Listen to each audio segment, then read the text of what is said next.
Hey guys, Jonathan here from North 141. Today we are out in the field doing a litll bit of testing on the Rokinon 12mm cine lens. We're going to be comparing it with the Olympus 12-40 f2.8.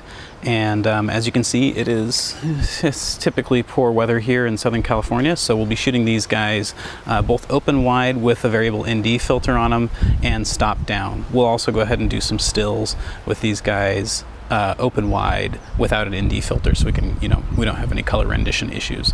But let's take a look and see how these guys fare.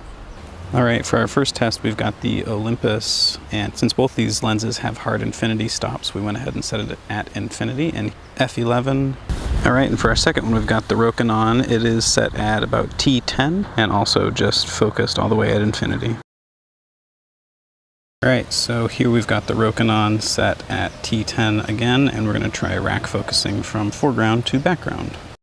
Alright, so same test here. We're going to focus from foreground to background with the Olympus. Okay, so now we're trying this with a variable ND filter on it, and it's open as wide as it goes, and we've got a little bit of overblown highlights, but nothing too crazy. And same thing, we're going to rack focus from the foreground to the background.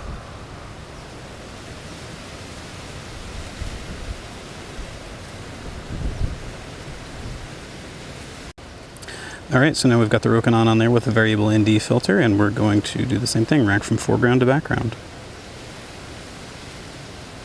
And I should say right now, the lens is open all the way up to f2 or T2.2. Okay, so here we've got the Rokinon lens pointed up towards the sky. It's at somewhere around T11, so it's stopped down pretty hard. And we can kind of just see what the blue sky looks like. Okay, now we've got the Olympus pointed up at the blue sky, so we can see what that looks like. It's at f13, so pretty close to that same T stop.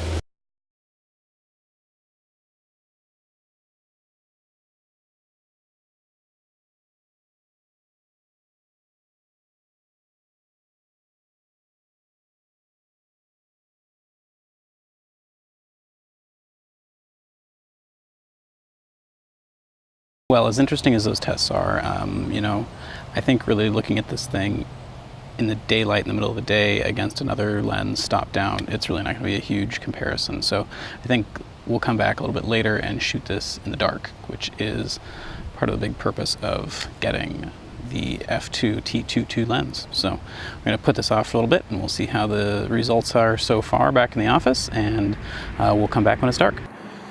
And here we've got the Rokinon closed down to T8, just to get an idea of what the color rendition's like. And here you can see the Olympus, which is open to f7.1.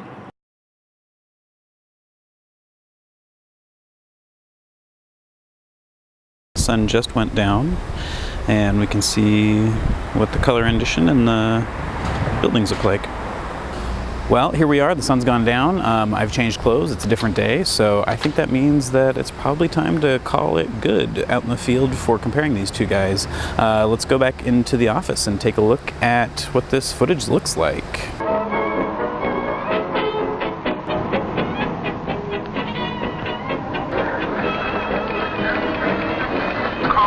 Well, here I am, I'm back in the office, and I just went through all that footage and cut it together, and I thought it was a pretty interesting comparison. Just a couple of notes on how we shot it. It was all Cinema 4K, down-res 50% to fit into a 1080p frame, and it was shot at 24p with the Cinelike D profile on the Panasonic GH4.